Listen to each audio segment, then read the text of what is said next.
हम कितने सालों से सुन रहे हैं भोजपुरी गानों में अश्लीलता है, इस पर क्या आपका टेक है? हर जगह अश्लीलता है। क्या हिंदी में नहीं है? चोली के पीछे क्या है सर? छत पे सोया था बहनोई में, कली समझ के सो गई, मुझको राना जी माफ करना, गलती मारे से हुई। कौन सी गलती की बात चल रही है? आपके गाने भी देख रहा था मैं, पलंग सांगवान के। हाँ, टूट जाई राजा जी पलंग सागवान के। तो एक पत्नी क्या कहेगी अपनी दर्द? बता दीजिए कि भाई प्यार करो, लेकिन प्यार की तरह करो।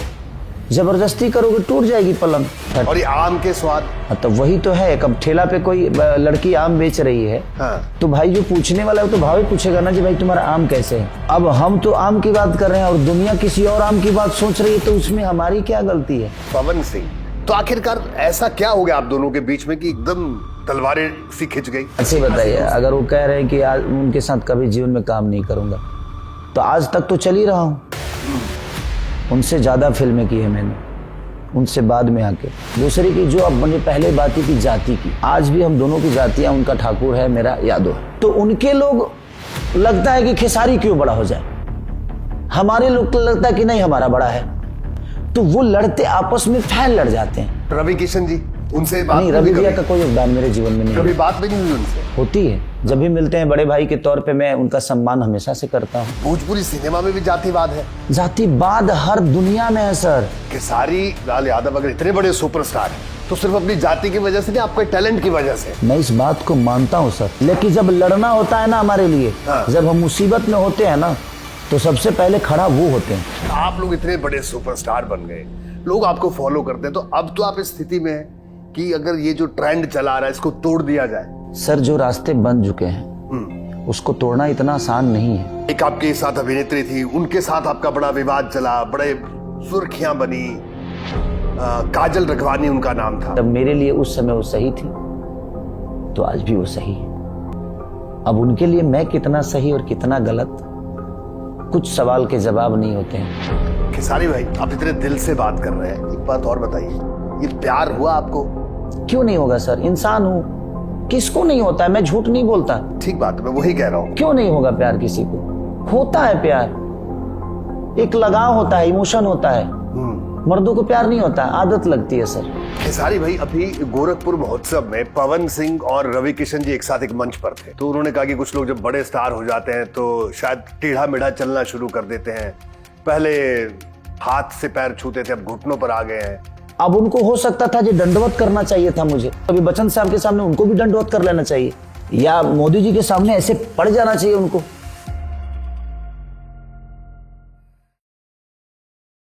नमस्कार, मैं रोहित सावल और आप देख रहे हैं जिंगाबाद।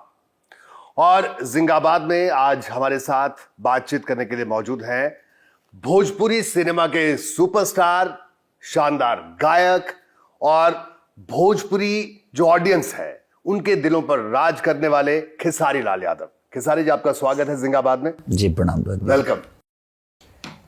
तो और बताइए, कैसा चल रहा है?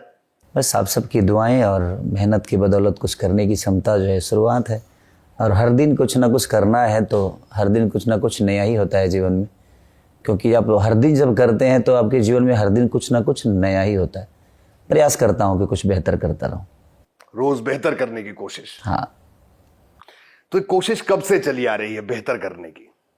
सच पूछिए तो मुझे लगता है कि जब मैं पैदा हुआ तो शायद मेरे पास कुछ नहीं था, और एक दुनिया मिली, धीरे धीरे बड़ा हुआ और सीधे एक जिम्मेदारी मिलती गई। क्योंकि गरीबी में हर आदमी जिम्मेदार हो जाता है, सिर्फ माँ बाप पे आश्रित हम नहीं होते हैं। मुझे लगता है कि जब आपके पास गरीबी होती है तो आपके घर में हर वो छोटा से छोटा बच्चा भी मेहनत करने की इच्छा रखता है, क्योंकि उसे लगता है कि शायद मेरे पापा के और मेरे बड़े भाई की वजह से सिर्फ नहीं होगी, हम सबको मेहनत करके अपनी गरीबी को दूर करना पड़ता है। तो जिस परिवेश से आप आते हैं, क्या आपने बचपन में तय कर लिया था कि आपको सिंगर बनना है, एक्टर बनना है, या परिस्थितियां ऐसी बनी? क्या क्या कुछ हुआ आपके जीवन में? वो दौर, बचपन कैसा गुजरा आपका? मैं चाहूंगा एक बार आप जरूर बताएं हमें। मेरी बचपन में बहुत प्रॉब्लम थी और गरीबी था, दूध बेचने से लेकर। और हमारे यहाँ बटैया खेत बोआ जाता था, क्योंकि हमारे पापा के और हमारे दादाजी के पास 4 या 5 कट्ठा ही खेत था। मैंने 4 बीसा होते हैं ना, तो हमारे यहाँ 4-5 कट्ठा बोलते हैं उसको। जी। तो वो 3-4-5 कट्ठा ही जमीन थी उनके पास। हाँ। तो हमें 7 भाइयों को खाने पीने के लिए 5 कट्ठे से तो नहीं हो सकता ना। तो हम लोग अधिया पे, जो हमारे गांव के लोग हैं जिनके पास ज़्यादा खेत हैं, बताइए। ज़्यादा ज़मीन है, बटैया हम लोग उनके खेत बोते थे और सब भाई मेहनत करते थे। सब आपने भी खेत में काम बहुत किया मैंने, मुझे सब कुछ आता है, हर चलाने से लेकर, कुदाल चलाने से लेकर, बिया उखाड़ने से लेकर, रोपने से लेकर, हर वो चीज़। आप किसानी के जो भी आप पिता सिर्फ कहेंगे। किसानी करते थे? नहीं, पापा मेरे किसान नहीं थे। पापा दिल्ली रहते थे, चाचा मेरे साथ, वहाँ पे हम लोग गांव पे रहते थे, तो चाचा खेती करते थे। हम सब भाइयों को वही पढ़ाए भी, जितना भी हम पढ़े चाचा ने ही पढ़ाया। पापा का हम लोगों को बड़ा करने के लिए और उस किताब के पैसे के लिए और हमें कुछ बेहतर बनाने के लिए पापा मेहनत करते थे, और हमें स्ट्रांग बनाने के लिए चाचा मेहनत करते थे। पिताजी दिल्ली में नौकरी? हाँ, नहीं, उस समय चना बेचते थे पापा मेरे, चना बेचते, और रात में गार्ड की नौकरी करते थे दिल्ली में। हाँ, तो 2 ड्यूटी करते थे ताकि उनको डबल पैसे मिले। तो उसके लिए, क्योंकि 7 भाई थे, चाचा के 4 लड़के और हम 3 भाई, तो सब पूरी फैमिली मेरी एकजुट शुरू से है। तो उनके लिए भी पापा को ही सब कुछ करना है, क्योंकि अकेला कमाने वाले थे। बट धीरे धीरे इतना कुछ करने के बाद भाई बड़े, सब हमारे जो हमसे बड़े हैं सब बड़े हुए, तो धीरे धीरे सब कमाने लगे। फिर लिट्टी चोखा हम बेचने लगे, क्योंकि गायकी में वो स्कोप था नहीं उस समय। कहाँ लिट्टी चोखा बेचते थे आप? ओखला, संजय कॉलोनी एक जगह है आपको। हाँ, ओखला जी। हाँ, तो ओखला में संजय क्या कॉलोनी। उम्र होगी आपकी उस वक्त खेसारी भाई? उस समय 2004-5-6 की बात है, 4-5-6-7 तक। मतलब 2004 से लेके 7 तक आप लिट्टी चोखा बेचते थे दिल्ली में, ओखला में। तो उस समय मैं रामायण का गायक था, मैं रामायण महाभारत गाता था। गाते भी थे साथ? गाता मैं शुरू से, बचपन से ही। तो कब गाने की शुरुआत कैसे हुई, मतलब कब आपने मैं गाना? दूध लेके जाता था तो मैं बहुत गाता था। तो मैं, आधे तो लोग दूध हमसे इसलिए लेते थे कि मैं गाता था, उनको गाना सुनाता था। तो इसलिए उनके घर पे 250 ग्राम, किसी के घर पे आधे किलो, किसी के घर पे 1 किलो, तो 5-7 किलो में दूध लेकर उसी उम्र में जाता था। तो घर घर हम लोग पहले देते थे कि इनके घर पहुंचाना है मुझे। आज आप लोग ये जितने भी ऑर्डर करते हैं ब्लैंकेट से चाहे चीज़ें, मैं ये काम, ब्लैंकेट वाला काम, मुझे लगता है कि 2001 से लेकर, या 1 से पहले 1996-97 से ये ब्लैंकेट का जो डिलीवरी बॉय होते हैं, हमने उसी समय डिलीवरी बॉय का काम किया था कि घर घर हम दूध पहुंचाया करते थे, और महीना लगता था तो उसका जोड़ के पैसा मिलता था। तो आपने पहले बिहार में ही गांव में काम किया, जो आप बोल रहे हैं दूध बेचने का, उसके बाद आप दिल्ली आ गए? नहीं, वहीं पे मैं गाता भी था, सीखता भी था। मैं वहाँ पे पहले, मैं जब 8 साल का था, तो मैं उतनी छोटे से ही गाना गाता था। तो मेरे चाचा, एक सिवान जगह है, तो सिवान से एक गायक थे रामाशंकर यादव जी, जो रामायण गाते थे, उनके साथ मैंने 6 महीने रहा।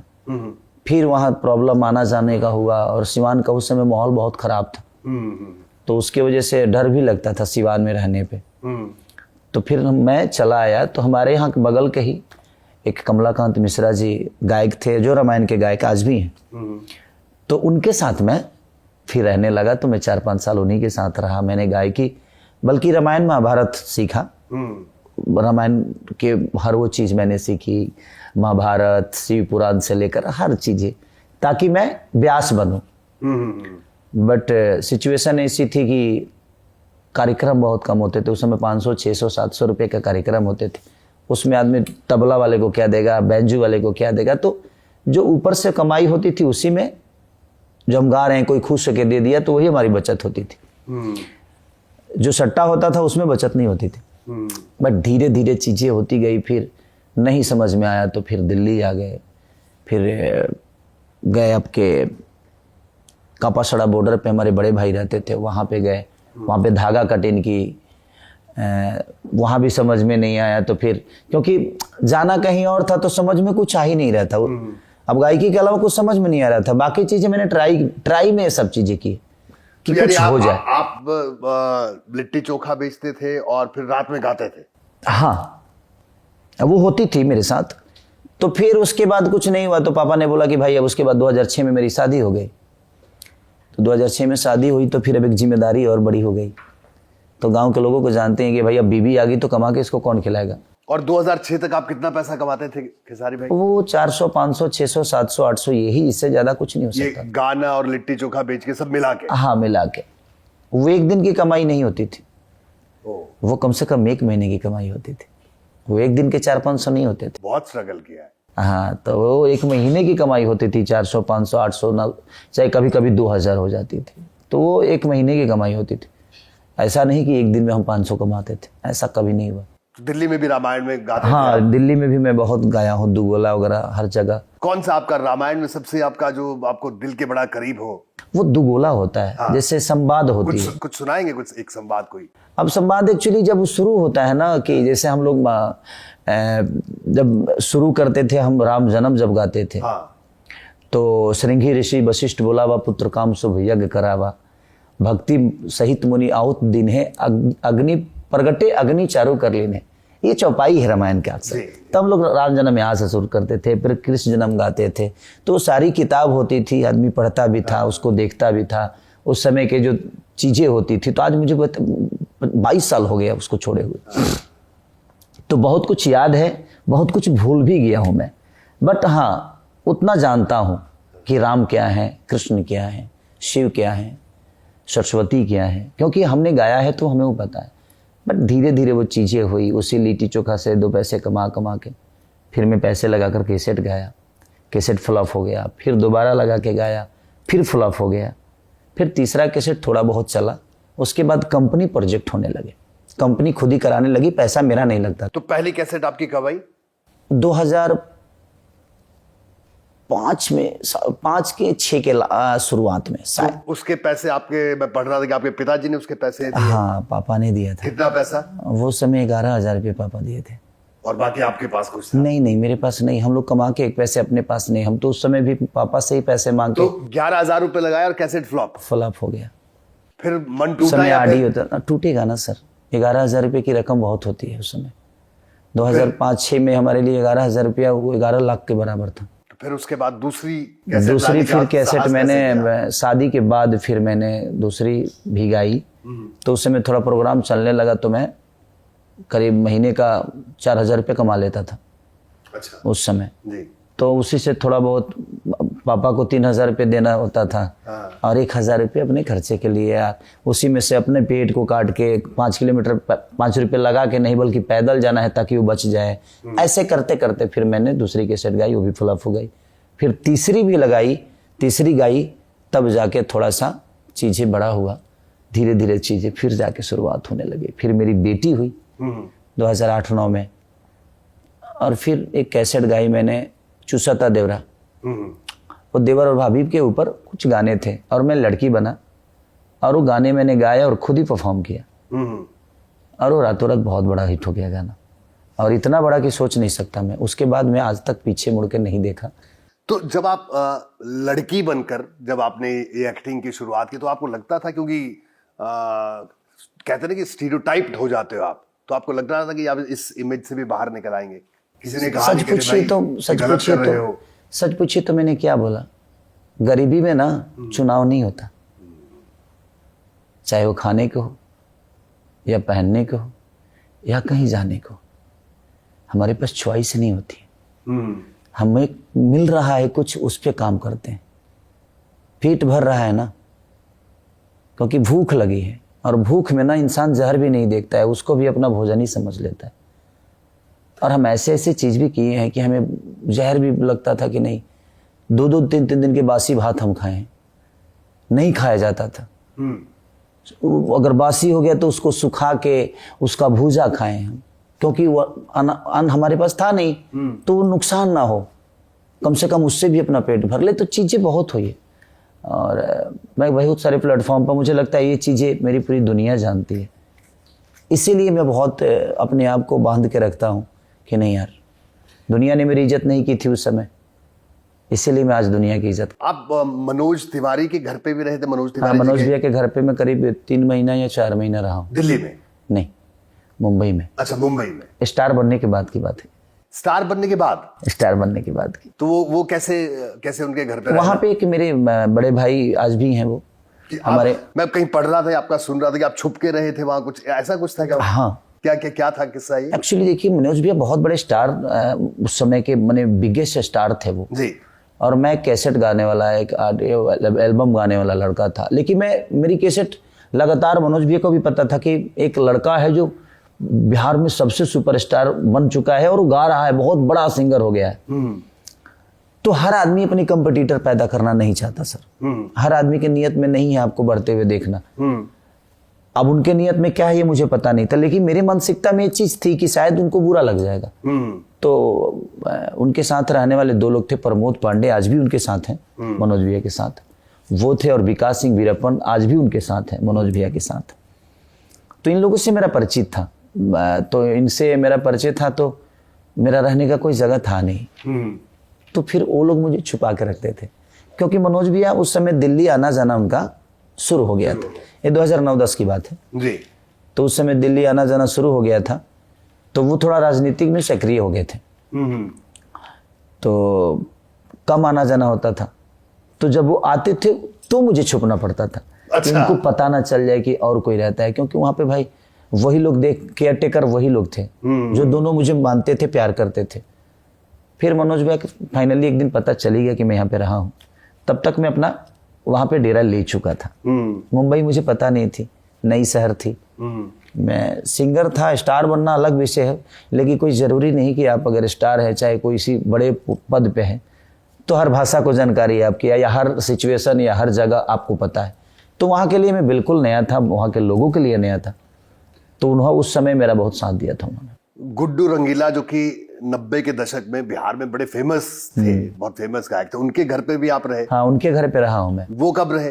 वो वही 2004-5 की बात है कि अच्छा। कभी फुर्सत मिलता था। हाँ। 5-6 की बात है, उसी समय की बात है। तो जब फुर्सत मिलता था ना, तो मैं चुपके से, क्योंकि सुपरस्टार थे, उनके साथ रहना, उनके घर पे काम भी करना गर्व की बात होती थी। और सबके लिए होता है। जो उनके घर पे क्या काम करते थे? काम के उनका नौकर भाग गया था।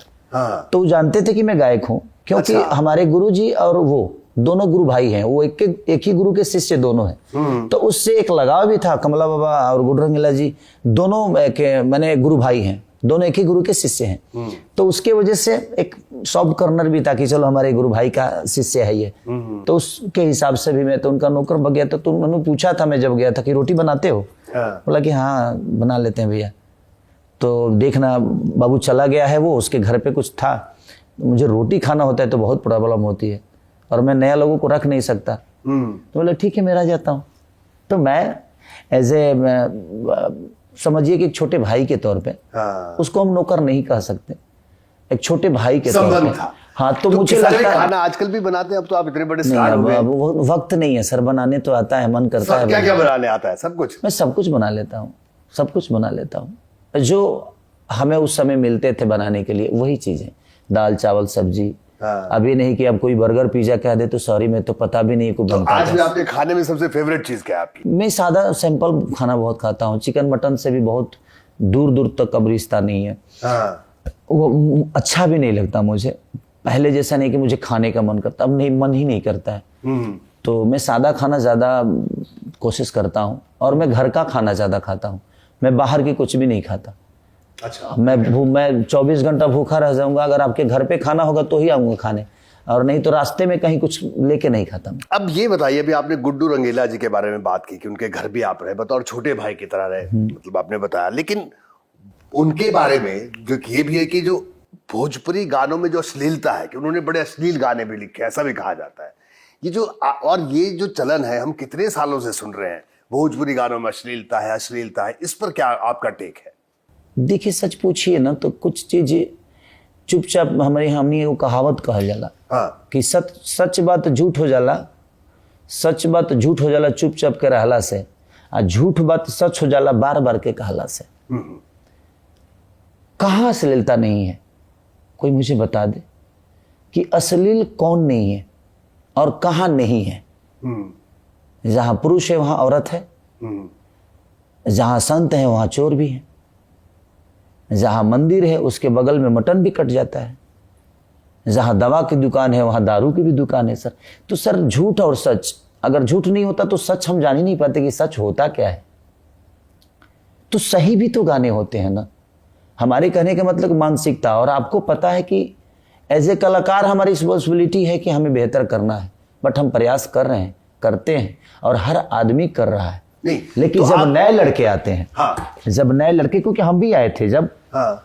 जब हम भी आए थे तो हमें जो रास्ता बताया गया हम वही शुरू किए, क्योंकि हमें रास्ता पता ही नहीं था। दुनिया ने जो हमें रास्ता दिखाया था उस समय हमें लगा था जी वही सही है, तो हमने भी किया। वो आज के आने वाले लड़के भी करते हैं। तो क्या अच्छे गाने लिखे ही नहीं जा रहे भोजपुरी में? ऐसा नहीं है। मैं प्रेमानंद जी के ऊपर एक भगवान कृष्ण के नाम पे गाना गाया था। सर आप इतने प्यारे गाने हैं, आप सुनेंगे तो आपको खुद ही लगेगा कि तेरे प्रेम में पागल प्रेमानंद, तेरा प्रेम बड़ा तुझसे भगवान। उस गाने का व्यू सुनिएगा, मात्र 6 मिलियन। अच्छा। और मेरा एक दिन में कोई लोकगीत गाता हूं, हाँ। तो वो एक दिन में कम से कम 22 million, 15 million, 11 million, 6 million, 5 million जाता है। तो कोई भी आदमी बिजनेस कर रहा है। मुझे एज ए वर्कर में काम करता हूं, एक कलाकार हूं, मैं अपने लिए काम थोड़ी करता हूं, नहीं तो जनता के लिए काम करता हूं। ठीक बात है खेसारी, लेकिन मेरा ये कहना, जो आप लोग इतने बड़े सुपरस्टार बन गए, लोग आपको फॉलो करते हैं, तो अब तो आप इस स्थिति में हैं कि अगर ये जो ट्रेंड चला रहा है इसको तोड़ दिया जाए। सर जो रास्ते बन चुके हैं, जो रास्ते बन चुके हैं उसको तोड़ना इतना आसान नहीं है। उस रास्ते पे सबको बंद होना पड़ेगा चलना, वो अपने आप रास्ता टूट जाएगा। आपका कहना है कि सबको ही शुरुआत करनी होगी। लेकिन आप मानते हैं कि अश्लील गाने हैं? कि अश्लील में क्या बोल रहा हूं, सिर्फ भोजपुरी में नहीं, हाँ। हर दुनिया में है, हर जगह अश्लीलता है। क्या हिंदी में नहीं है? चोली के पीछे क्या है सर? छत पे सोया था बहनोई में, कली समझ के सो गई, मुझको राना जी माफ करना, गलती मारे से हो गई। कौन सी गलती की बात चल रही है? बात वहां नहीं है। सच पूछिए तो उस पर कोई उंगली नहीं उठाता है। आपके गाने भी देख रहा था मैं, पलंग सांगवान के। हाँ, टूट जाई राजा जी पलंग सागवान के। तो एक पत्नी क्या कहेगी अपनी दर्द, बता दीजिए। और अगर पत्नी अगर बोल रही है, अपने पति की शिकायत कर रही है कि भाई प्यार करो, लेकिन प्यार की तरह करो, जबरदस्ती करोगे टूट जाएगी पलंग। तो मेरे कहने का मतलब जी कैसे कहा जा सकता है? एक राइटर की जो बथा होती है, लोगों को मजा भी तो आना चाहिए ना। ऐसे हम समाज, हमारे दुनिया को सुधारने के लिए गाने नहीं हो सकते सर। और ये आम के स्वाद, हाँ तो वही तो है। कब ठेला पे कोई लड़की आम बेच रही है, हाँ। तो भाई जो पूछने वाला है तो भावे पूछेगा ना जी भाई तुम्हारा आम कैसे है, क्या पूछेगा? ये डबल मीनिंग नहीं लगता आपको खेसारी भाई? ये डबल मीनिंग गाने हैं। अब वो आम बेच रही है सर, अब हम तो आम की बात कर रहे हैं और दुनिया किसी और आम की बात सोच रही है, तो उसमें हमारी क्या गलती है? एक दिमाग जो होता है ना सर, वो चश्मे की तरह ही होता है। हम एक साथ में चलने वाली लड़की, मेरे साथ में अगर मेरी बेटी चल रही है, मेरी बहन चल रही है, तो उस रिश्ते को आप डिसाइड करते हो जो आप उसको देख किस हिसाब से रहे हो। हम नहीं कर रहे हैं क्योंकि हमें पता है जो हमारा उससे रिश्ता क्या है।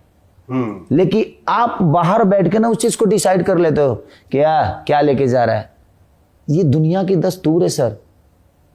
पहले हमें अपने आप को बदलना पड़ेगा। हम समाज को गाली दे देते हैं। किसी को गाली देना आसान बात है सर, लेकिन खुद को बेहतर बनाना बहुत मुश्किल काम है। ये कोई समझ ही नहीं पा रहा है। हम सिर्फ दुनिया के अंदर बुराई ढूंढ रहे हैं।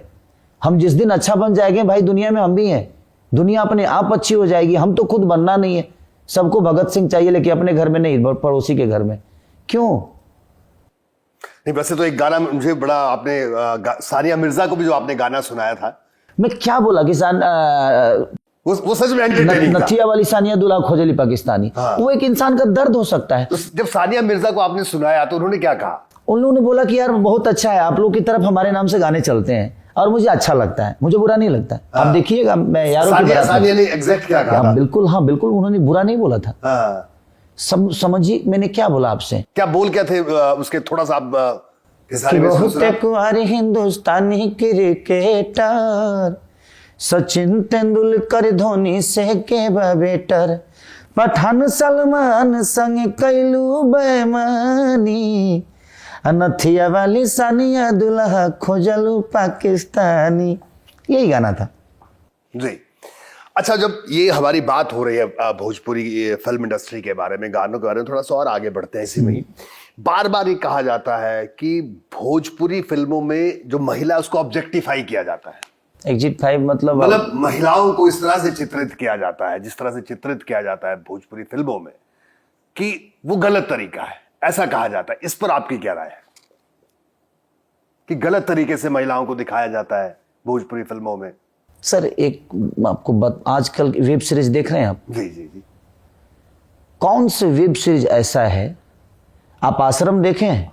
जी। आप आश्रम देखे हैं? हाँ, सर मुझे लगता है कि बहुत सारे लोगों ने देखा देखी होगी जी। उसमें समाज को सुधारने के लिए कौन सी चीजें दिखाई गई है? आप इतने बड़े प्लेटफॉर्म पे एक संत के साथ आप एक लड़की को सुला रहे हो और दुनिया उसको नंबर 1 ट्रेंडिंग पे लेके जा रही है। तो ये कौन सा समाज है सर जो हमें बुरा बोलता है? आखिर वो समाज कौन सा है जो उसी सीरीज को नंबर 1 ट्रेंडिंग पे लेके जाता है? तो वो कौन सा समाज है जो हमें बुरा बोलता है? वो कौन सा वर्ग है? कोई मुझे क्लियर कर देना इस चीज के लिए, कि आप क्लियर करके बता दो कि वो जो बोलता है हमें, वो कौन सा वर्ग है? आपका कहना है डबल स्टैंडर्ड है ये सर हर दुनिया में होता है। दुनिया में सबको पता है सर कि औरत और मर्द ये सृष्टि की रचना है और सृष्टि इन्हीं से शुरू होती है। तो गाने पेड़ पे थोड़ी होंगे सर। औरतों को होना होता है तो औरतों को अगर गाना है तो चुम्मा ले ला राजा जी बन जाई जतरा, वो भी अपने राजा के बारे में ही बोलती है। क्या फिर से चुम्मा ले ला राजा जी बन जाई जतरा। तो उसको भी जब कुछ कहना होता है ना सर, तो वो भी अपने पति के बारे में ही कहती है।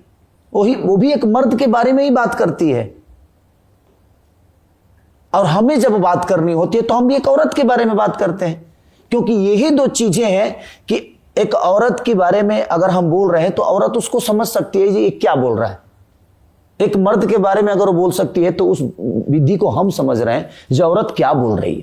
ठीक है, चलिए। जैसे एक चिड़िया की भाषा समझती है, एक जानवर की भाषा समझते हैं। जंगल सिर्फ शेर से नहीं होता सर, उसमें भेड़िए भी होते हैं, उसमें पंछी भी होते हैं, उसमें हाथी भी होती है, उसमें जेब्रा भी होता है, उसमें खरगोश भी होते हैं, उसमें बिल्ली भी होते हैं, उसमें चींटी भी होते हैं, उसमें सांप भी होते हैं सर। इंसान में उसी तरह इंसान के भी हर आदमी के अंदर अलग अलग एक प्रजाति बसा हुआ है, अलग अलग विचारधारा बसा हुआ है। हम किसके लिए काम करें सर? हम सांप के लिए काम करें? हम शेर के लिए काम करें कि हम खरगोश के लिए काम करें? ये प्राकृतिक ने जिसको बना के भेजा है ना सर, उसने इंसानी बनाया है। हम भी जिस तरह जानवर कहे जाते हैं उसी तरह हम भी इंसानी कहे जाते हैं, बट उसमें प्रजाति तो है ना सबकी। तो प्रजाति से मुझे एक बात और याद आई, जाति। भोजपुरी सिनेमा में भी जातिवाद है। जातिवाद हर दुनिया में है सर। नहीं, पर ये तो गलत है खेसारी भाई। जातिवाद हर दुनिया में है, सिर्फ भोजपुरी में नहीं और बिहार में ही नहीं, बॉलीवुड में भी है। हर जगह जातिवाद है। कौन आदमी अपने जात को नहीं चाहता है कि मेरा जात है? नहीं, लेकिन जो शिक्षित हो गए हैं सर। लेकिन एक बात बताइए, खेसारी लाल यादव अगर इतने बड़े सुपरस्टार हैं तो सिर्फ अपनी जाति की वजह से नहीं, आपके टैलेंट की वजह से। मैं इस बात को मानता हूं सर। ठीक है, लेकिन जब लड़ना होता है ना हमारे लिए, जब हम मुसीबत में होते हैं ना, तो सबसे पहले खड़ा वो होते हैं।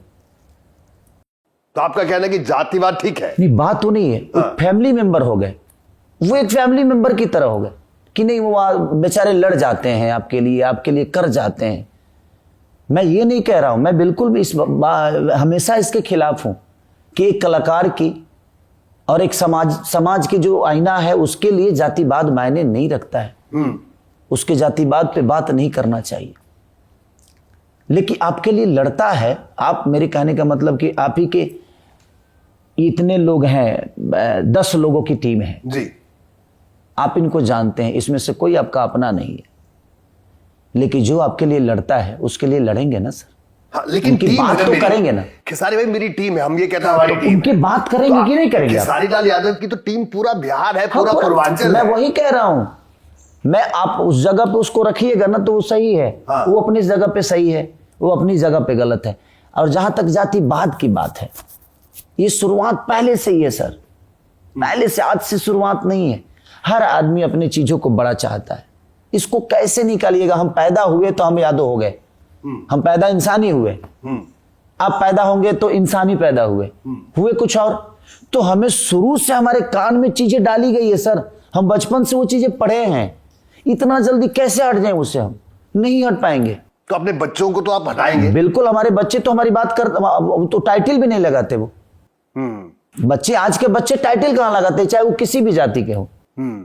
आज की जनरेशन में देखिए, कोई आदमी, आज के बच्चे जो हैं, जो बाहर पढ़ते हैं, वो टाइटल तक नहीं लगाते, वो किस जाति के हैं पता ही नहीं है। तो खेसारी भाई, अगर भोजपुरी सिनेमा में मतलब टैलेंट की वजह, अगर किसकी क्या जाति है, कौन यादव है, कौन ठाकुर है, इस वजह से रोल मिलते हैं? नहीं, ऐसा नहीं है सर। हाँ। वो तो वहां जाने के बाद इंटरटेन के लिए कुछ चीजें सेट होती है और उसी पे जातिवाद के गाने हो जाते हैं कि हाँ चलो यार, मेरे लिए गा, मेरे लिए, मेरे मिले भाई, भैया गाओ, भैया गाओ, भैया आप भी गाओ, आप भी करो, आप भी करो।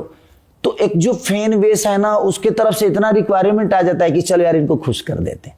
ठीक बात, ये बात आपकी मान गया। एक फैन बेस है ना, तो उसको खुश करने के लिए मुझे पता है, जैसे कैसे आपने कहा कि ये अश्लीलता, कितने लोग कहते हैं सर।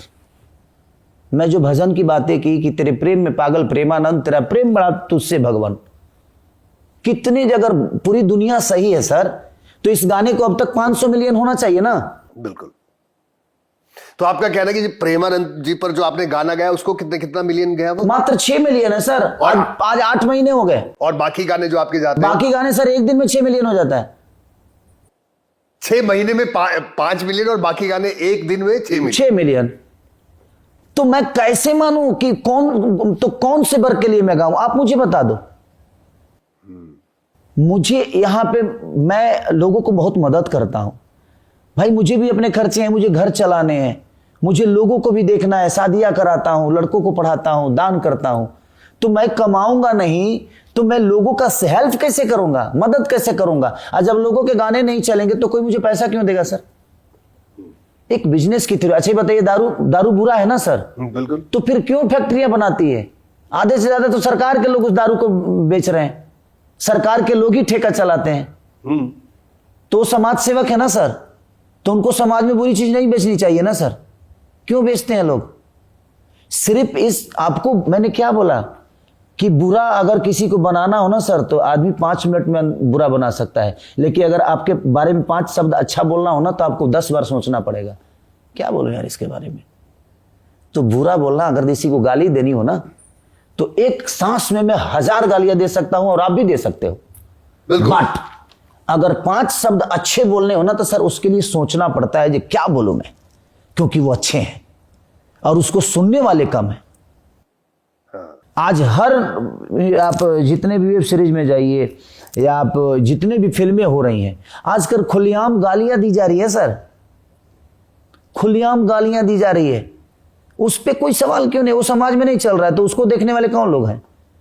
वो अंतरिक्ष से आते हैं? नहीं ना, उसको भी देखने वाले तो हिंदुस्तान के ही लोग हैं सर, और इस देश के ही लोग हैं, और मुझे लगता है आउट ऑफ इंडिया जहां भी चीजें। तो वो कौन से इंसान है जो इस गालियों को सपोर्ट कर रहे हैं? सिर्फ भोजपुरी को गाली दे देना है कि भोजपुरी अश्लील है, भोजपुरी अश्लील है? नहीं सर, पहले हमें आपको बदलना पड़ेगा कि हम कितने अश्लील हैं। बातें करना आसान है, समाज में 2 शब्द बोल देना ना, अपने आप को हम शिक्षित बना लेना ना, बहुत आसान काम है सर। 4 बात अच्छी तो बोलना होता है। लेकिन आपके बारे में तो लोग बहुत अच्छी बात बोलते हैं। अभी मैंने कुछ दिन पहले मनोज तिवारी जी का इंटरव्यू लिया, तो वो बहुत तारीफ कर रहे थे आपकी। वो कह रहे थे कि उन्होंने कहा कि मेरे बाद निरहुआ सुपरस्टार बना भोजपुरी फिल्म इंडस्ट्री में, निरहुआ के बाद पवन सिंह बना, और पवन सिंह के बाद उन्होंने कहा खेसारी। और मैंने बल्कि रवि किशन जी के बारे में सवाल किया, उन्होंने कहा नहीं, वो इस लिस्ट में नहीं है। नहीं, उन लोग का अपना व्यक्तिगत चलते रहता है, बट वो दोनों बेहतर कलाकार हैं, बेहतर, और हमारे तरफ से हमेशा से सम्मान है उनका। दोनों से बात होती है आपकी? नहीं, चुनाव के बाद मेरी बात नहीं हुई है, मनोज भैया से हुई है, बाकी किसी से मेरी बात नहीं हुई है। और पैसे भी, मेरा बातें मनोज भैया से हमेशा से होता भी है, और हमेशा से बर्थडे में उनको विश भी करता हूँ, उनको कभी भी जरूरत होती है। तो मनोज भैया पर्सनली लेवल पे मुझे बहुत प्यार करते हैं, और वो मस्ती मजाक भी करते हैं, तो उनको बड़े भाई के तौर पे, क्योंकि उनका योगदान मेरे जीवन में है, तो मैं इस योगदान को कभी भूलता नहीं। अच्छी बात है। और रवि किशन जी, उनसे बात नहीं, रवि भैया का कोई योगदान मेरे जीवन में नहीं, कभी बात भी नहीं हुई उनसे? होती है, जब भी मिलते हैं बड़े भाई के तौर पे, मैं उनका सम्मान हमेशा से करता हूँ, और मेरा जो कर्तव्य है एक छोटे होने के नाते मैं उनका करता हूँ। वो मैं अपने तरफ से निभाता हूँ, अपने तरफ से निभाता हूँ। यार खेसारी भाई, अभी गोरखपुर महोत्सव में पवन सिंह और रवि किशन जी एक साथ एक मंच पर थे, तो उन्होंने कहा कि कुछ लोग जब बड़े स्टार हो जाते हैं तो शायद टेढ़ा मेढ़ा चलना शुरू कर देते हैं। पहले पैर तक से हाथ से पैर छूते थे, अब घुटनों पर आ गए हैं।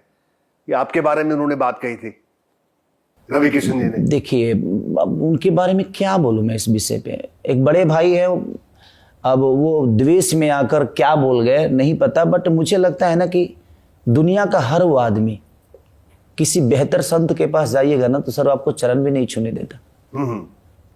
वो चरण भी नहीं छूने देता है, क्योंकि उसके अंदर एक ऑरा है, एक एनर्जी है। वो नहीं चाहता कि किसी निगेटिव एनर्जी को शिफ्ट करे अपने अंदर, तो नहीं छूने देता। हम आज भी अपने पिता का पैर छूते हैं, जिन्होंने हमें पैदा किया है, तो हम ऐसे ही छूते हैं और पूरी दुनिया ऐसे ही छूती है सर। तो रवि किशन जी को क्या बुरा लग गया? अब उनको हो सकता था जी दंडवत करना चाहिए था मुझे। हाँ। तो मुझे नहीं लगता कि वो अपने बड़ों के पास कभी दंडवत, कभी बच्चन साहब के सामने उनको भी दंडवत कर लेना चाहिए, या मोदी जी के सामने ऐसे पड़ जाना चाहिए उनको। तो आप तो करते नहीं, तो आपने तो कभी किया नहीं कि मैं, अगर आप बड़े थे आप किए होते तो शायद मैं भी देख के किया होता। आपने तो शुरुआत ही नहीं की थी। आपने कहा कि उन लोगों को देख के आप सिनेमा में आए, क्योंकि हम तो आपको देख के बड़े हुए थे ना सर। तो जब हम आपको देख के बड़े हुए तो आपने जो जो कर्म किया वही हम शुरू हो गए और उसी राह पे चल पड़े। तो इसकी दोषी तो आप है। बच्चों को बिगड़ने में गार्जियन का बहुत बड़ा हाथ होता है सर। क्या आप हमारी गलतियों पर उस समय क्यों नहीं डांटे? जी नहीं बेटा, तुमको एकदम दंडवत लेट जाना है, तुमको एकदम जैसे किसी का पैर पड़ना है ना तो एकदम सष्टांग हो जाओ। नहीं, पर एक बात बताइए खेसारी भाई, तो रवि किशन जी इतना आपको इतना प्यार क्यों नहीं देते जितना पवन सिंह को देते हैं? बस सर उनकी प्यार की जरूरत ही नहीं है मुझे मेरी जनता भगवान है और मेरी भगवान से मुझे प्यार मिलता है। रवि भैया का कोई योगदान थोड़ी है मेरे जीवन में, इसे उनकी प्यार की जरूरत है।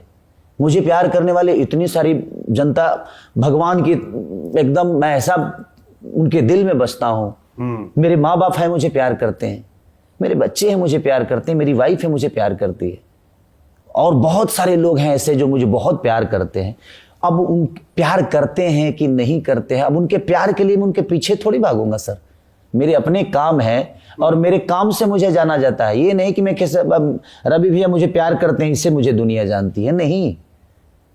और कोई एक आदमी के प्यार ना करने से मेरा घर बंद थोड़ी होने वाला है। वो एक पर्सनल इंसान हो सकते हैं, भगवान नहीं है वो। भगवान होते तो शायद मुझे लगता कि शायद यार उनकी प्यार मुझे चाहिए और जरूरत है, उनका आशीर्वाद मुझे मिलता है, ये मेरे लिए बहुत सही है। जब भी मैं मिलता हूं मैं अपना कर्तव्य निभाता हूं।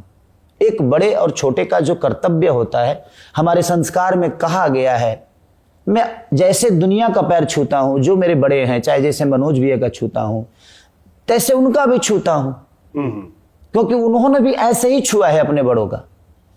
उन्होंने दंडवत सष्टांग नहीं हुआ, तो आप भी उसी तरीके मैं से भी उसी तरह छूता हूं और पूरी दुनिया छूती है। और ये कोई विषय ही नहीं है सर कि मैंने क्या बोला कि किसी को बुरा बनाने के लिए ना शब्द ढूंढने की जरूरत नहीं है सर, अच्छा बनाने के लिए शब्द ढूंढने की जरूरत है। पवन सिंह जिनके साथ आपने फिल्म भी, शुरुआत में कई फिल्मों में, एक दो फिल्मों में आपने रोल भी किया। मैंने एक फिल्म की, एक फिल्म की।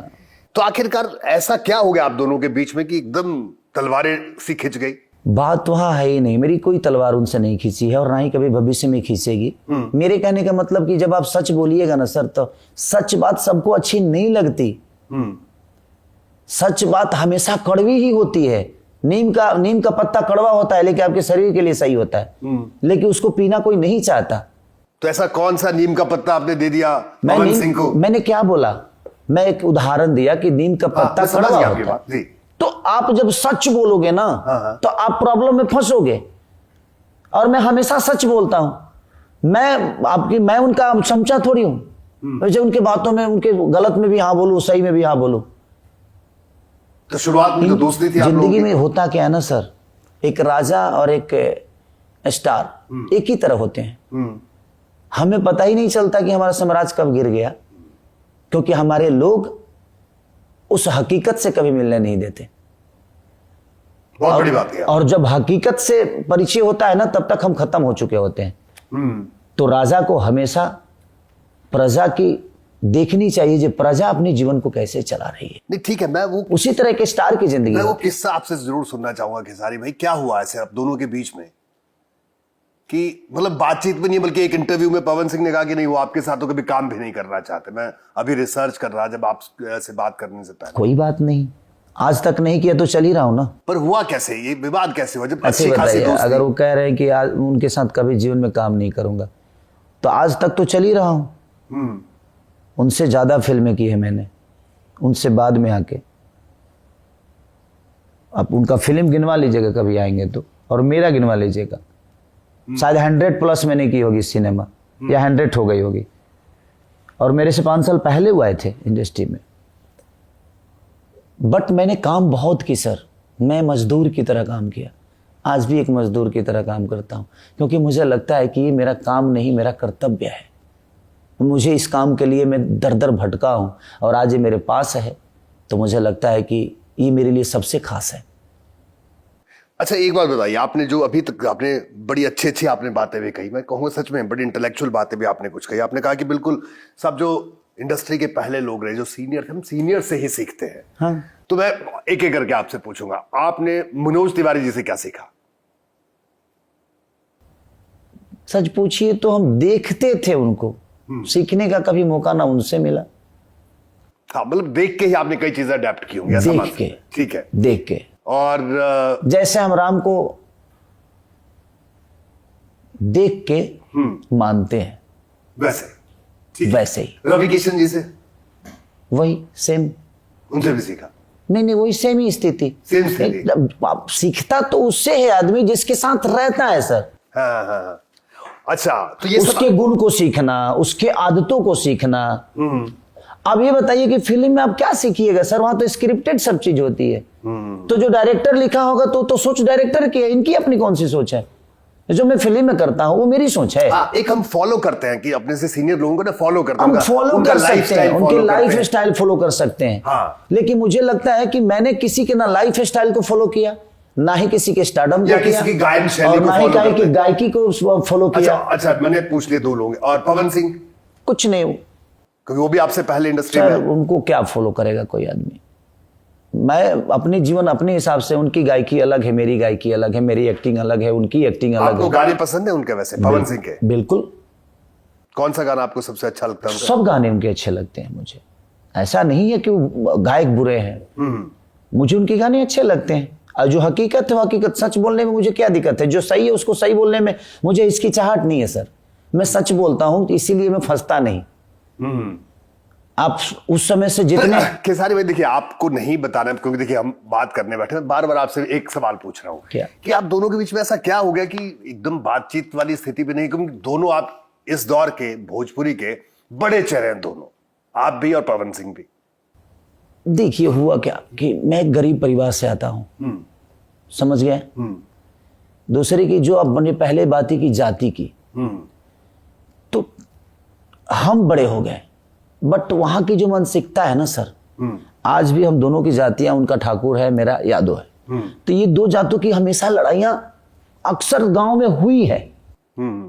तो वो जो चीजें हैं ना, तो उनके लोग लगता है कि खेसारी क्यों बड़ा हो जाए, हमारे लोग को लगता है कि नहीं हमारा बड़ा है। तो वो लड़ते आपस में, फैन लड़ जाते हैं, और वो लड़ जाते हैं तो कभी कभी डिफेंड करने के लिए उनके तरफ से उनको भी बोलना पड़ता है, कभी कभी डिफेंड करने के लिए मुझे भी बोल जाना पड़ता है। तो ये एक तरीके से ठाकुर और यादवों की जातिवाद की जो स्थिति है, ये आप दोनों के फैंस में भी आ गई। मैं फैन में ही आया है, हमारे अंदर नहीं है, दोनों में, दोनों के फैन में है ये चीजें। हाँ। आप जैसे वो कुछ बोल गए ना, तो आप उनके कमेंट में जाइएगा ना, तो आपको सिर्फ यादव मिलेगा उनको गलत बोलते हुए। मैं अगर कुछ बोल जाऊं तो मेरे कमेंट में आइएगा तो सिर्फ बड़े जातियों का ही हाँ वही मिलेगा आपको। रीजन उसका है, और जबकि वो बहुत वो जो बेहतर हैं वो कमेंट थोड़ी करते हैं, उनको वक्त है सर। जो बेहतर है वो हमें भी जानते हैं, उन्हें भी जानते हैं, उनको कमेंट करने का टाइम नहीं है। हाँ, जो एकदम बौराए हैं, जिनको समाज से लेना नहीं, जिनको कुछ लेना देना नहीं, वो आते हैं बेचारे, वो उनको लगता है कि वो ही सही है। वो देखिए, मैंने क्या बोला कि इस दुनिया में कुछ भी गलत है नहीं सर। जहर पता है कि जहर है, फिर भी दुनिया उसको खाती है ना, उसको लगता है कि अभी यही मेरी शांति का सबसे बड़ा प्रतीक है। जी। कोई राम के मंदिर में जाके अपने आप को संतुष्ट करता है, कोई बियर बार में जाके संतुष्ट करता है। सबसे बड़ी चीज ना कि मैंने क्या बोला कि आप जब एजे समाज के आईना बन के जाते हो ना, तो आपको बहुत सारी, मैं एक आईना हूं ना सर, तो मुझे हर आदमी का चेहरा दिखाना पड़ता है। अब मैं कहूं कि नहीं मैं हर आदमी का चेहरा, मुझे हर आदमी का चेहरा बनना पड़ता है सर। ये बताइए कि आपने इतने 100 से ज्यादा फिल्में की भोजपुरी में, तो आप भोजपुरी में सबसे आपकी फेवरेट एक्ट्रेस कौन है, या किसको आप सबसे बेहतर एक्ट्रेस मानते हैं? हालांकि फंस जाएंगे इसमें, किसी एक को अच्छा बोल दिया तो बाकी नाराज हो जाएंगे। मुझे डर किसी से नहीं होता है। हाँ। डर किसी से नहीं लगता है। फेवरेट एक्ट्रेस कौन रही है अभी तक? मुझे उस समय की जो दौर में देखा जाए तो जब अभिनय के दौर में, तो उस समय रिंकू घोष जी बहुत अच्छी एक्ट्रेस थी। वो आज भी हैं, but as a actor heroine काम नहीं कर रही हैं। इस दौर में जाइएगा तो अमरपाली जी बहुत अच्छी एक्टर है, और वो बहुत अच्छी एक्ट्रेस, और मनी भोजपुरी के दौर की कमाल के एक्ट्रेस हैं वो। As a actor no doubt उनसे बेहतर अभी कोई नहीं है। जी। अभी मैंने कुछ दिन पहले अक्षरा से भी मेरी बात हुई, उनका भी मैंने इंटरव्यू किया, तो वो भी, उन्होंने भी आपकी तारीफ की। तो अक्षरा के बारे में क्या कहेंगे आप? उनको किस तरह से आंकते हैं भोजपुरी इंडस्ट्री में एज एक्टर? देखिए, मैं आंकने वाला कौन होता हूँ? उनको जनता प्यार करती है भैया, और जब जिसको जनता प्यार करती है, मेरे गलत बोल देने से वो गलत नहीं होगा। मैंने क्या बोला कि आपको दुनिया क्या बोलती है ना, ये आपको भी पता है और मुझे भी पता है। तो मुझे अपने आप को सही बताने के लिए किसी को गलत नहीं बताना है। वो अपनी जगह पे बिल्कुल परफेक्ट है कि उनका घर उनके अपनी काबिलियत से ही चलता है, उनके अपनी मेहनत से चलता है।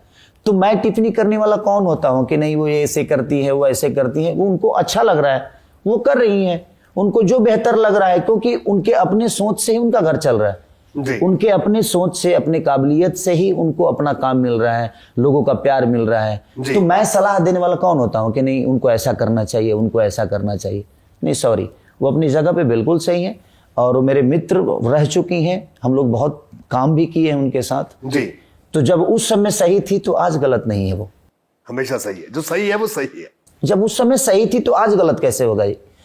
अच्छा, आपका जो करियर रहा अभी तक का, कई उतार चढ़ाव, विवाद, एक आपके साथ अभिनेत्री थी, उनके साथ आपका बड़ा विवाद चला, बड़े सुर्खियां बनी, काजल रघवानी उनका नाम था। तो उस दौर को किस तरह से आप याद करते हैं?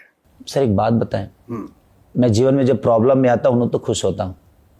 ऐसा? यस। खुश इसलिए होता हूं ना कि मुझे लगता है कि फिर से मेरे किसी अंग को मजबूत करने ही आ गया है। जब इंसान के पास 20 बीमारियां हो जाती है ना, तो अपने जीवन में बिना पढ़े डॉक्टर बन जाता है। वो इतनी दवाइयों का नाम जान जाता है कि उसको पता चल जाता है कि इस रोगों का ये दवा है। तो मैं कभी अपने प्रॉब्लम से भागा नहीं, मैं हंसता हूं। अब पहले परेशान हो जाता था, 2 साल पहले मैं बहुत परेशान होता था। मैं बैठ के मंदिरों में रोता था कि क्या किया मैंने, कुछ तो किया नहीं यार, गलत कैसे हुआ, क्यों मेरे साथ हो रहा है, क्यों? मुझे लगता था कि मेरे साथ ही हो रहा है। जब लेकिन दुनिया में निकलने के बाद मुझे लगा कि नहीं यार, कुछ ना कुछ तो हर आदमी का एक प्रॉब्लम है यार। मेरी प्रॉब्लम इतनी बड़ी कैसे हो गई? क्योंकि मैंने उसको बड़ा बना दिया। अच्छा। मैं अपने सोच से बड़ा बना दिया, मैं उसके बारे में सोच के बड़ा बना दिया। तो फिर मैं आज जीने लगा। भविष्य नहीं जीता मैं, अब नहीं जीता, क्योंकि जो आदमी भविष्य जीता है ना, वो हमेशा तकलीफ में होता है। काफी विवादों में रहे, मैं देख रहा था उस दौरान, काफी विवादित रहा। अच्छा देखिए, मेरे कहने का मतलब कि मैंने क्या बोला जी, कि उनके बारे में भी मेरा यही जवाब है कि जब मेरे लिए उस समय वो सही थी, तो आज भी वो सही है। अब उनके लिए मैं कितना सही और कितना गलत, कुछ सवाल के जवाब नहीं होते हैं, और मैं उनके शब्दों को सवाल बनाना नहीं चाहता। ठीक बात है, ठीक बात। लेकिन खेसारी भाई, क्या कभी बात भी नहीं हुई काजल रघवानी से उसके बाद जब विवाद हुआ?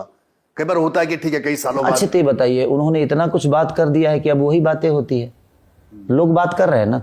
मतलब आपने कभी बात नहीं की? कभी होता कि मेरी कभी जरूरत में रही नहीं वो सर कि मैं उनसे बात करूं। हाँ, कभी काम भी नहीं आया, क्योंकि उन्होंने खुद ही आकर इतना कुछ बोल दिया था कि अब डायरेक्टर प्रोड्यूसर अपने मन से ही उनके पास नहीं जाते हैं कि भाई खेसारी के साथ काम आपको करना है।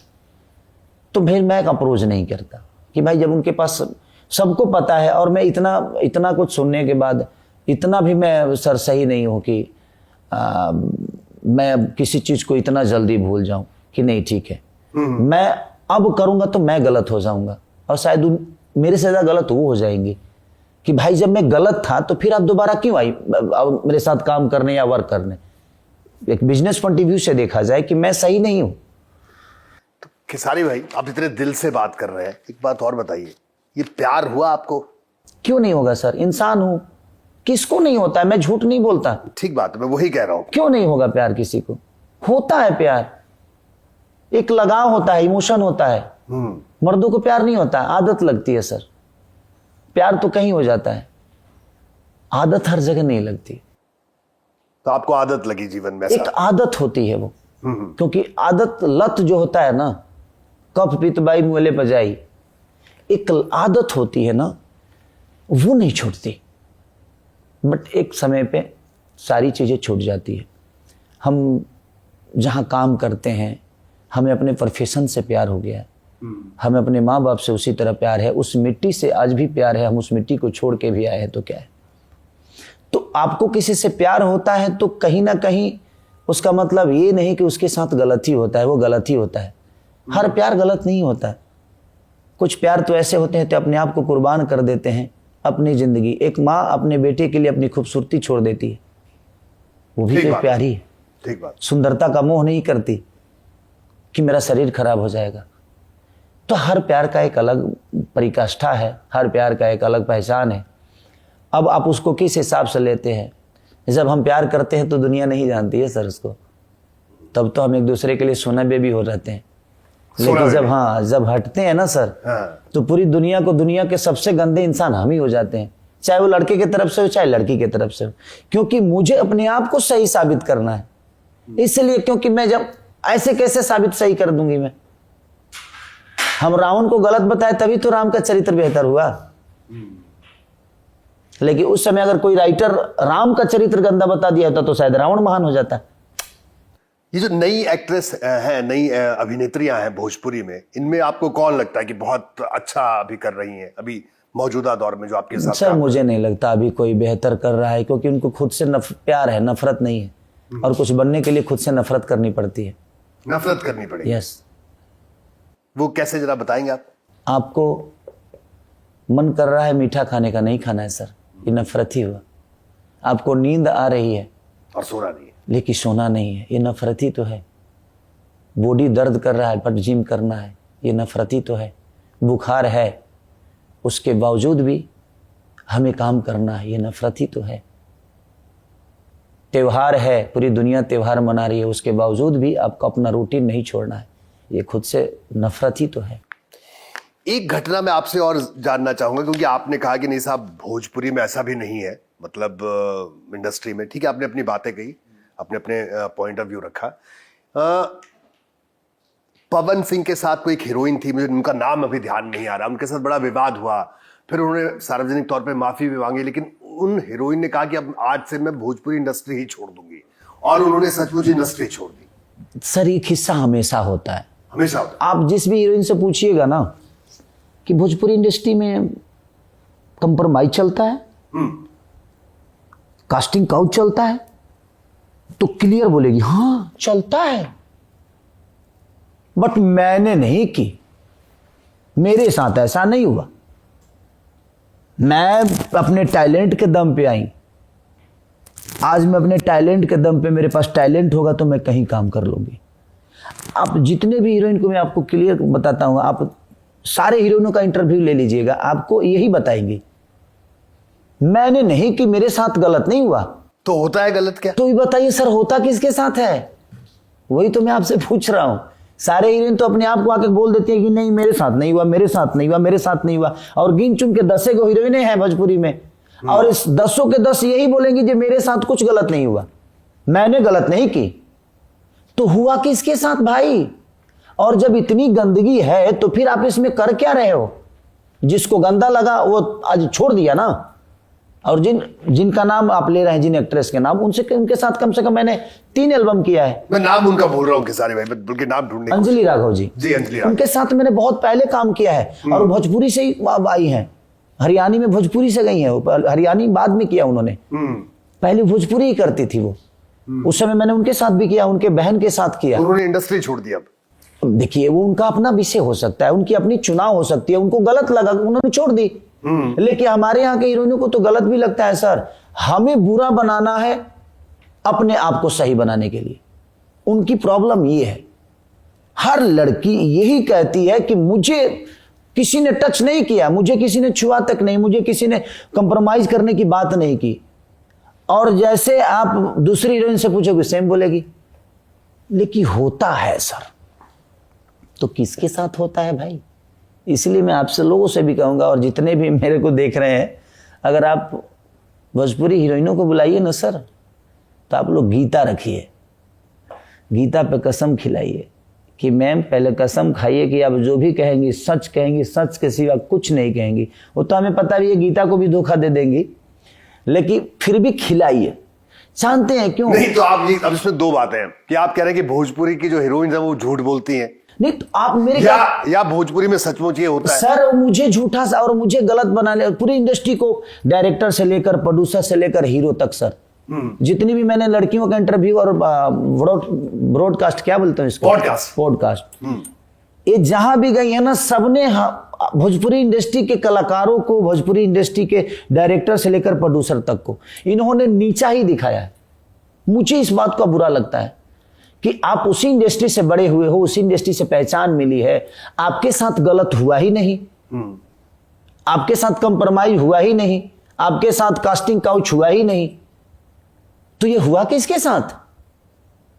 तो आप दुनिया का ठेका लेके रखे हो। और दसों के जितने भी हीरोइन है सबसे पूछिए तो यही जवाब है कि मेरे साथ नहीं हुआ, मैं टैलेंट के दम पे यहां काम करती हूं, मेरे पास टैलेंट था इसलिए मैं यहां आ गई। तो भाई सब अपने टैलेंट के ही दम पे आई। तो ये जो कास्टिंग काउच और ये जो कंप्रोमाइज वाली बात ये लोग कहती हैं, ये होता किसके साथ है? इनसे पूछिएगा जरूर।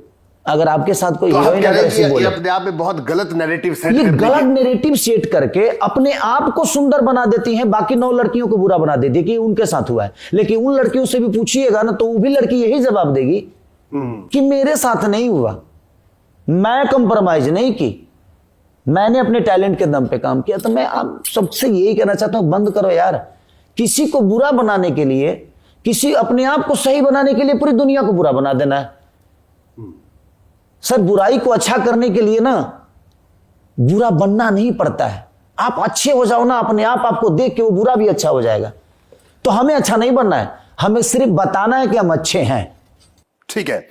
तो खेसारी लाल यादव बचपन में गरीबी में रहे, संघर्ष किया, गाना गाना शुरू किया, परफेक्ट भोजपुरी के जाने माने सिंगर बन गए, अभिनेता बन गए। तो लगता है इतना काफी नहीं था कि आपको नेता भी आपको लगा कि अब नेता भी बन जाना चाहिए? आपने अभी चुनाव भी लड़ लिया और मुझे लगता है चुनाव के बाद रास्ता भी तो हमारे बड़े भाइयों ने ही सेट किया था ना। अब मैं इनको बोलूंगा तो बोलेंगे इसके अश्लील गानों का भी जिम्मेदार मैं। बिल्कुल है, ये शुरू इन्होंने किया था। मेरे कहने का मतलब कि कोई भी चीज जब शुरू होती है ना सर, तो मैंने अच्छा जो रास्ता बनता है उसी पे गाड़ी चलती है ना सर, हमको इतना बता दीजिए। तो यानी आपका कहना है आप चुनाव भी लड़े तो इन्हीं लोगों को देख के, रवि किशन, मनोज तिवारी? नहीं, इन्होंने रास्ता बनाया ना एक, ये जाओ चुनाव, हम भी लड़े तो हम भी नेता बने बने। बट मेरा सच पूछिए तो चुनाव शुरू से लड़ने का कोई इरादा नहीं था, और मैं राजनीति से बहुत दूर हूँ। मैं एज ए कलाकार बहुत खुश हूँ। मुझे लगता है ना कि मैं झूठ बोल नहीं सकता, और मैं नरक का राजा बनना पसंद करता हूँ सर, स्वर्ग का नौकर नहीं बनना है मुझे किसी के आदेश पे काम करना हो ये मुझे मंजूर नहीं। पर कैसे फिर आप चुनावी राजनीति में आ गए? वो एक सिचुएशन ऐसा आया कि मुझे लड़ना पड़ा, और वो उस विषय पे कई बार बात हो चुकी है। लालू जी ने आपको कहा, हाँ, तो वो सारी चीजें, हाँ, लेकिन ठीक है, वो गार्जियन है, उनके बातों को नहीं काट सकता मैं, और ना ही कभी काटूंगा। और प्रयास करता है कि मैं जिसको मानता हूं, दुनिया उसको क्या कहती है मेरे लिए बड़ा विषय नहीं। लेकिन खेसारी भाई ये बताइए, लोग इतना आपको पसंद करते हैं, और मैंने भी, आप जब चुनाव लड़ रहे थे, मैंने भी बिहार चुनाव कवर किया, उस दौरान खूब भीड़ आपकी सभाओं में उमड़ती थी। लेकिन आपको क्या लगता है कि भीड़ का आना और वोट देना दोनों अलग अलग चीजें हैं? अच्छी बताइए, जिसके लिए भीड़ नहीं आती उसके लिए वोट कैसे आएगी? हमको इतना बता दीजिए। जब हम आपको पसंद नहीं करेंगे तो आपको क्यों चाहेंगे जब आप मेरे जीवन में आओ? ये तो विदाउट नैरेटिव सेट कर दिया गया है, जो जिसके लिए भीड़ होती है उसके लिए उनको वोट नहीं दिया जाता है, हमें देखने के लिए। भाई वो रोज देख रहे हैं हमें, रोज टीवी पे देखते हैं, रोज अपने मोबाइल पे देखते हैं। वो हमें प्यार करते हैं इसलिए हमारे पास आते हैं सर। अब उस विषय पे मुझे नहीं जाना है क्योंकि चुनाव खत्म हो गई और मैं राजनीति पे नहीं बोलना चाहता कि अब ये बताइए, हम राजनीति आगे करेंगे या नहीं करेंगे? नहीं। तौबा। आगे पता नहीं क्या होगा, बट अभी मेरे दिमाग में और मेरे दिल में कुछ नहीं है कि मैं राजनीति करूं। सर मैं कलाकार बहुत बेहतर हूं, मुझे नहीं चाहिए। अभी मैं बीजेपी के नए और राष्ट्र मैं देख, मेरा कोई दुश्मन नहीं है यहाँ पे। हाँ। नहीं, मैं सुरक्षा के लिए मरता हूँ, ना मुझे गार्ड चाहिए, ना मुझे बाउंसर चाहिए। मुझे ये सारी चीजें से बड़ा दूर रहता हूँ। मैं चाहता हूँ कि मैं इतना नॉर्मल रहूं ना कि लोग मुझे बेटा समझे, मुझे इतना वीआईपी ना समझ लेना कि मेरे से मिलने से भी डरे। मैं हमेशा से बेटा बन के रहना चाहता था और बेटा ही रहना चाहता हूँ। अगर भगवान ना खुदा ना खास अगर मैं नेता बनता सर तो उसमें मेरा फायदा कुछ नहीं था, मेरा लॉस होता, क्योंकि मैं जो वादा किया था अगर सरकार नहीं करती तो कुछ हद तक मैं अपने फाइनेंस से मैं प्रयास करता कि मैं करूं, अपने अप्रोच से प्रयास करता कि वो हो, क्योंकि मैंने वादा किया था। और मैं जनता के बीच में ऐसा नहीं कि मुझे कोई जानता नहीं है, मैं मुंह बांध के भी निकलता हूं ना सर तो दुनिया 10 गो फोटो के लिए भैया थोड़ा सा मास्क हटा दीजिए। तो ऐसी चीजें हैं, तो एक पहचान एक चेहरे के लोगों के लिए ना ये नहीं बना है मुझे सर। पर ये बताइए कि जब चुनाव लड़े आपने ये तय कर लिया कि अभी राजनीति से फिलहाल कुछ वक्त के लिए तौबा, अब अपने काम पे ध्यान दे रहे हैं, लेकिन आप ये बताइए खेसारी भाई, इतने बड़े सुपरस्टार आप, और जब आप चुनाव लड़ने के तो आपको सम्राट चौधरी जी ने नचनिया कह दिया और उस पर भी बड़ा विवाद हुआ, तो आपको दुख नहीं हुआ यार कहाँ आ गया हूँ, क्या करने आ गया हूँ? नहीं देखिए, सच पूछिए तो आपको जो आपको समझते हैं ना सर वो आपके बारे में टिप्पणी नहीं करेंगे, वो आपको सलाह देंगे। समझाने का मतलब ये नहीं होता कि समाज में हम किसी को बेइज्जत और अपने गलत भाषाओं से उसको संबोधित कर दें।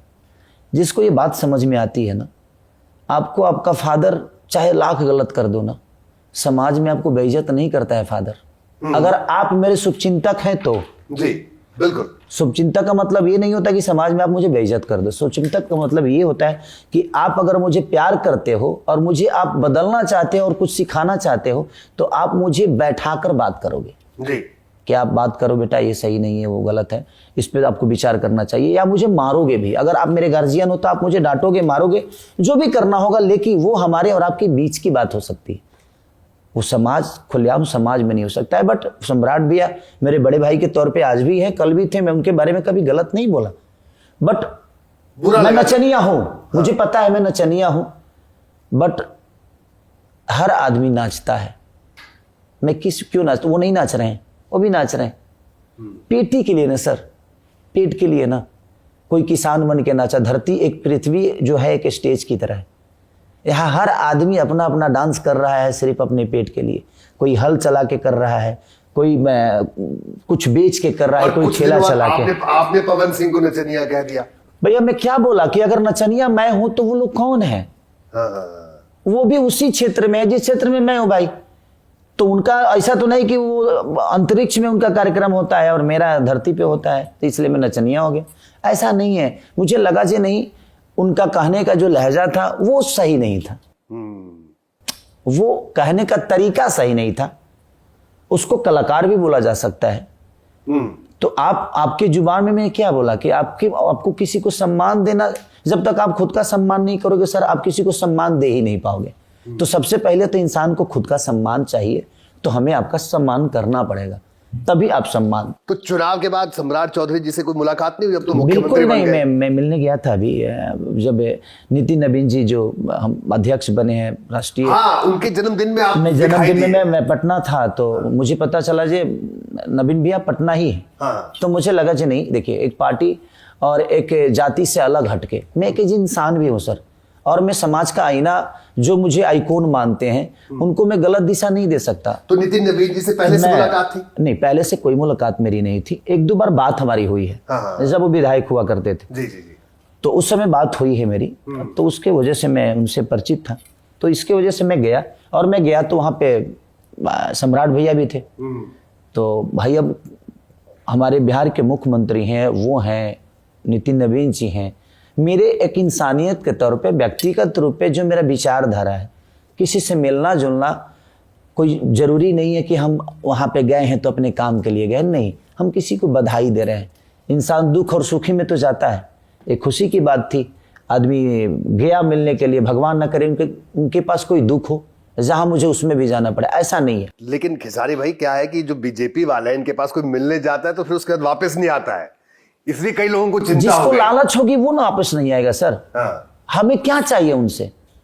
हमें ना नेता बनने का शौक है, ना ही हमें विधायक बनने का शौक है, ना हमें भाई हमें राज्यसभा जाने का शौक है। हमारे पास लालच होगी तब ना हम आपके पैरों में पड़े रहेंगे भैया। हमें भूख लगेगी तभी ना हम आपके होटल में बैठेंगे। बिल्कुल। हमें भूख ही नहीं है तो भाई हम होटल में क्यों बैठे? हमारे पास अपना घर है जहां हमारा पेट भर रहा है। मैं अपने जीवन में खुश हूं, मैं कलाकारी करके खुश हूं, गा के खुश हूं, डांस करके खुश हूं, कुछ करके खुश हूं, रियलिटी शो करके खुश हूं, हर चीज तो कर ही रहा हूं, जीवन में मिल ही रहा देखिए है। अब तो बिहार का चुनाव तो हो गया, अब यूपी का भी चुनाव आ रहा है। हाँ। तो अखिलेश यादव जी से बातचीत होती है अभी भी? मेरी बड़े व्यक्तिगत संबंध है अखिलेश भैया से, और मैंने जीवन में बहुत नेता देखा, लेकिन मैं एक बड़े भाई के तौर पे उनको इतना प्यार करता हूं क्योंकि आप जब उनसे मिलिएगा तो मुझे नहीं लगता कि वो नेता है, वो एक बहुत बेहतर इंसान है। जी बिल्कुल, बहुत बेहतर। मुझे नहीं लगता कि एक नेता वाला गुण उनके अंदर है। वो इंसानियत को समझते हैं। मैं जब भी गया हूं मुझे उन्होंने कभी ये सलाह नहीं दी कि बाबू तुम नेता बनो। उन्होंने हमेशा से मुझे गाइड किया कि बाबू आप हमेशा कलाकार बन के रहो, कलाकार आप अच्छे लगते हो। हाँ, उन्होंने बोला मुझे कि आप कलाकार बहुत अच्छे हो और कलाकार अच्छे लगते हो, ये दुनिया आपके लिए नहीं है, आप सच्चे आदमी हो, आप अपना काम करो। तो आपके असली शुभचिंतक तो अखिलेश यादव जी बिल्कुल है। वही तो मैं बोला कि उनसे बड़ा शुभचिंतक कोई हो ही नहीं सकता। उन्होंने मुझे जो प्यार सम्मान दिया, मैं अखिलेश भैया के लिए मुझे अपना खून देना पड़ेगा ना, मैं दे दूं फिर भी कम पड़ेगा। वो इतने बेहतर एक मोटिवेशनल इंसान है, पॉजिटिव वाइब्रेशन है। क्योंकि आप जब यहां से सही होते हो ना भैया तो आप बहुत दिल से बोलते हो, तो यहां से क्लियर होना बड़ा जरूरी है।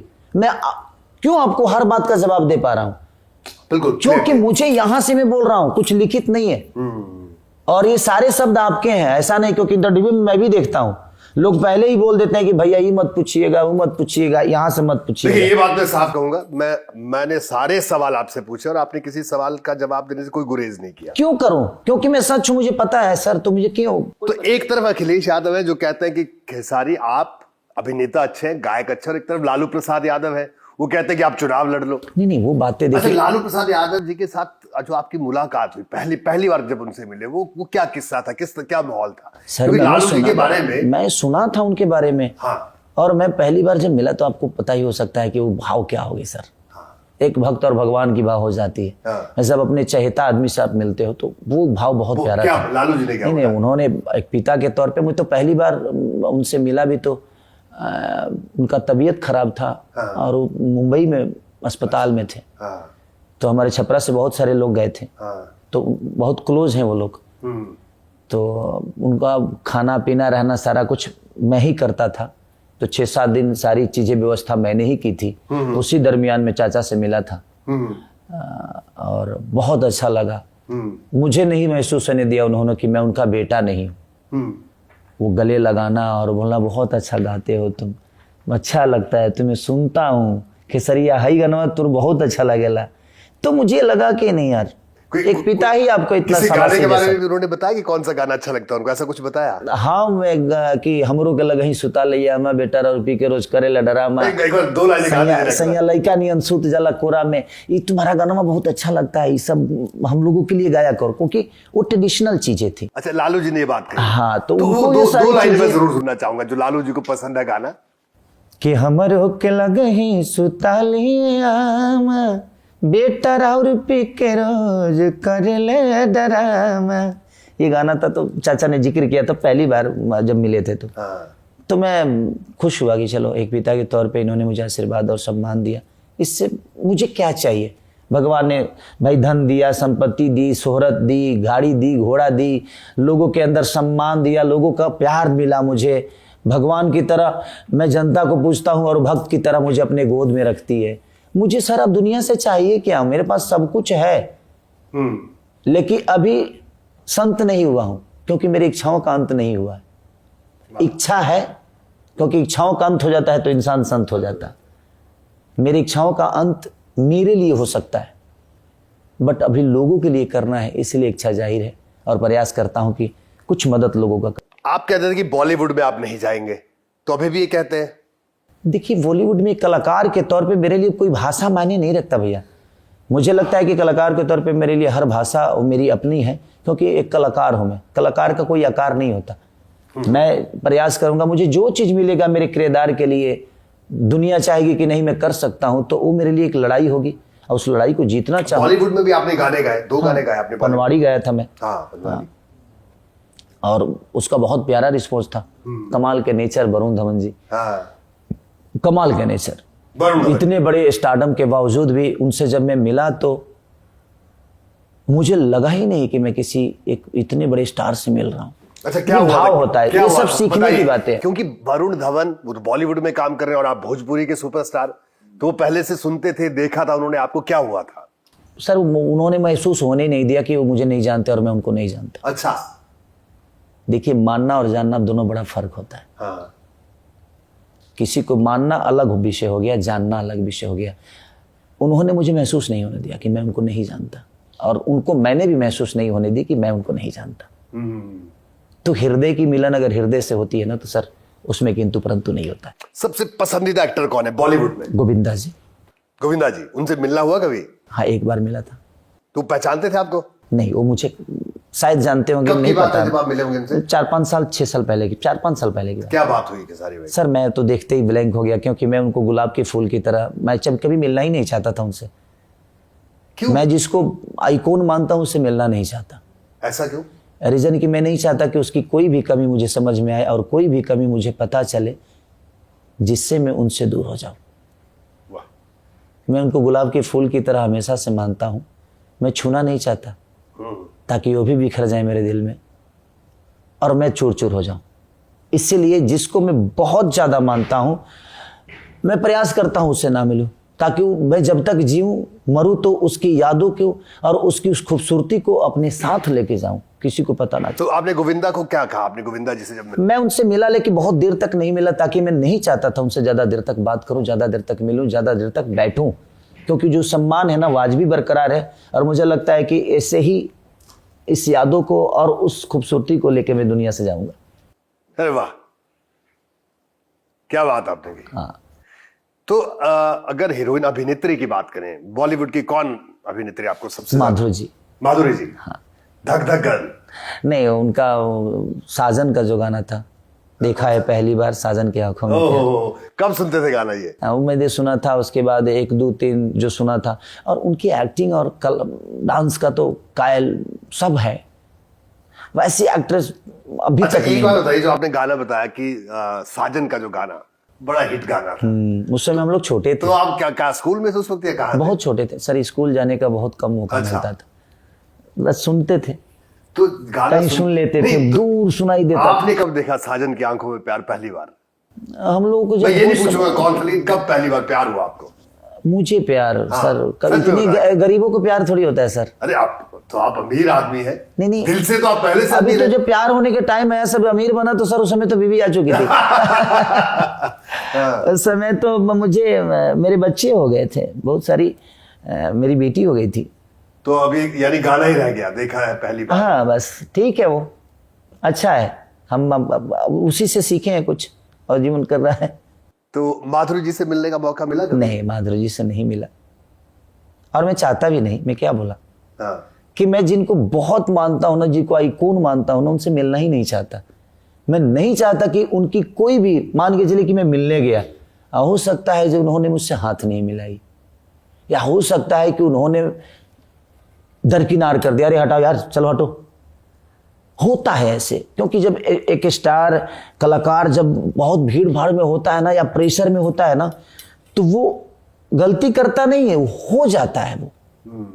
क्योंकि हम लोग के साथ भी ऐसे होता है। बिल्कुल। कि बहुत सारी चीजें आदमी निकल जाता है और किसी को नजरअंदाज, हमने देखा ही नहीं, लेकिन उसको ये लग जाएगा कि यार इन्होंने मुझे नजरअंदाज कर लिया, तो हो सकता है उसके नजर में मेरी छवि खराब हो जाए।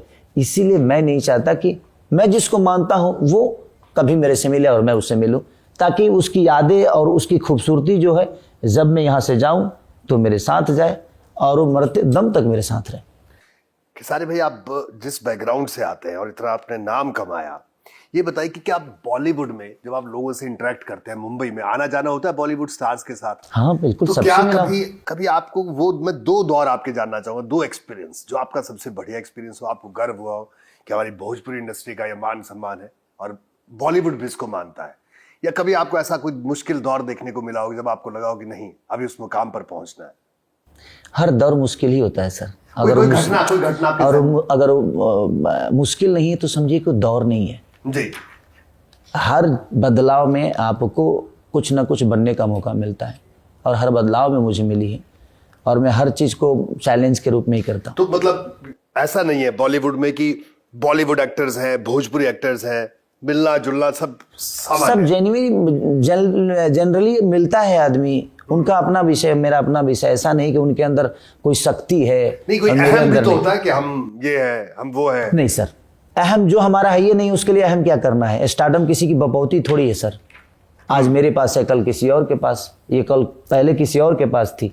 आप बोले ना अभी कि किसी दौर में मनोज तिवारी थे, रवि किशन थे, ये थे, आज आप हैं, कल कोई और आएगा। तो जो मेरा है ही नहीं उस पे अहंकार क्यों करना है? मुझे पता है कि जब तक सांसें चल रही है मैं बेहतर प्रयास करूं, अहंकार नहीं। अहंकार करने का वक्त नहीं है, प्रयास करने का वक्त है, यही बनने का वक्त है सर। बिगाड़ने के लिए तो दुनिया खड़ी है ना।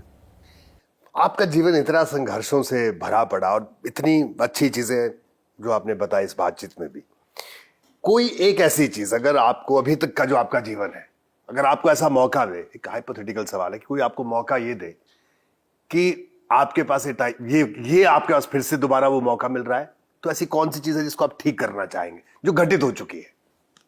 होता है ऐसा कई बार कि यार अगर मैं उसको ये कर लिया होता तो आज ये होता। कोई ऐसी कोई नहीं, ऐसा नहीं है। मुझे अफसोस किसी चीज का नहीं होता। किसी चीज का तो अफसोस किसी चीज का नहीं, किसी चीज का अफसोस नहीं होता, क्योंकि मैं जो बीत गया ना सर, उस पर अफसोस करने से लौटता नहीं है, तो फिर मैं उसको याद ही नहीं करता। आगे मुझे बेहतर क्या करना है मैं उस पर विचार करता हूं। मैं हर दिन आज जीता हूं। आज है मेरे पास, कल ना आपको पता, ना मुझे पता, ना इस पूरी दुनिया को पता है, तो कल के लिए आज खराब करने का कोई मतलब है नहीं। बहुत बढ़िया, बहुत जबरदस्त। इसलिए आज जीता हूं। तो अब ये बताइए आखिर में आपका सबसे पसंदीदा भोजपुरी गाना, मैं चाहूंगा उसकी 2 लाइनें मुकम्मल पूरे हम सुनना चाहेंगे और दर्शक भी सुनना भोजपुरी की जो ठुमरियां होती थी, जो भी आपके दिल के जो भी पसंदीदा, चाहे वो आपका हो किसी और का हो, लेकिन जो आपका मैं लालू चाचा का ही पसंद है। मेरा अपना खुद ही का गाना पसंदीदा है। हाँ। सैया लाई कहानियां सूत जाला कोरा में दिया के गजोरा में ना, यही गाना था जो मेरा पसंदीदा था और बहुत प्यारा था। ये लालू चाचा को भी पसंद था, बड़ी मेरे घर के मम्मी को भी पसंद था, मेरे पापा को पसंद था। तो ये सब ट्रेडिशनल चीजें थी जो पसंद था उनको, और मेरा भी पसंदीदा, और आज भी बचा के रखेंगे। हाँ केसारी भाई, बहुत मजा आया आपसे बात करके। Thank you. और जिंदाबाद में आप आए और मैं चाहूंगा अगली बार फिर आए, आप बार बार आए जरूर, और बहुत मजा आपसे बात करके। Thank you so much. Thank you.